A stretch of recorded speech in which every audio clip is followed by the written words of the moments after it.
It would be easy for one to say that the last 2 weeks of this month have been a big reminder on why we have a peak hurricane season and exactly what that is. Somewhat of a slow start to the beginning of the season after Hurricane Elsa. Many experts were saying we may not have that crazy hurricane season we thought we would, but then came Tropical Storm Fred, and since then, around August 4th, not only have we had 6 named storms since that date, 2 of them being major hurricanes in Grace and Ida, and I hate to say it, my friends, but just take a quick look at who's coming out next to play. You know the drill. We're going to dissect what is coming off that west coast of Africa and forming fairly quickly. Here we go.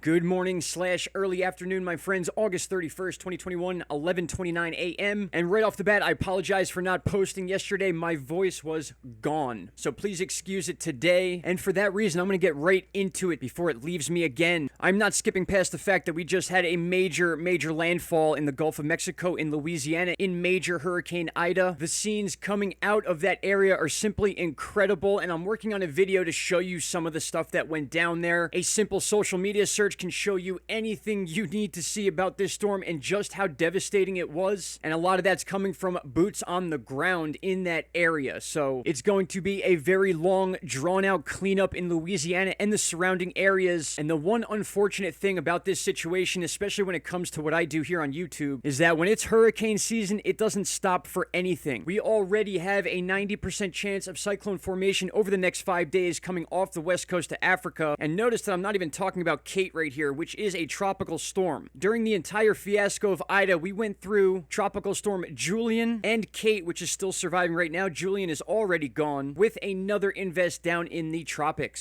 So some of you may be asking, why am I even talking about an invest when we just had a major hurricane landfall? And the reason for that is right in front of your face. This thing is projected to be yet another major hurricane. Check out these initial numbers coming right up the chart to category 4 in some cases. Invest 90L, which was literally labeled today, August 31st, 2021. And what's got everybody up in arms is the projected path. Now, yes, you're going to see this thing form and you're going to see it roll right through the middle of the Atlantic Ocean, but you're also going to see, at least as of now, within a long forecast, it kind of stop right in this area and then get pulled out by our jet stream, which we do see happen. But with that said, the fact that this popped up so quickly and is already at a 90% chance, plus the fact that we know the ocean is prime full of energy for these storms, as we saw Julian and Kate come and go within the forecast of Ida alone, and then looking at how steep and how quickly this storm is projected to rise with the model intensity guidance chart, all this information together is showing us some very interesting paths and possible outcomes with this storm, which could be named Larry within a few short hours. I am very well aware that that is not the news people want to hear, but we are over here on the NavGem model because I want you to see that this model is also projecting a very heavy, strong hurricane coming off the west coast of Africa very soon. This is only a day and a half from now that this thing goes from an invest to a tropical storm, which could happen literally today, and then from then on, it just blows right up into a major storm. You can see right here is September 5th, according to the chart. That's 5 days from now, and we already have a dark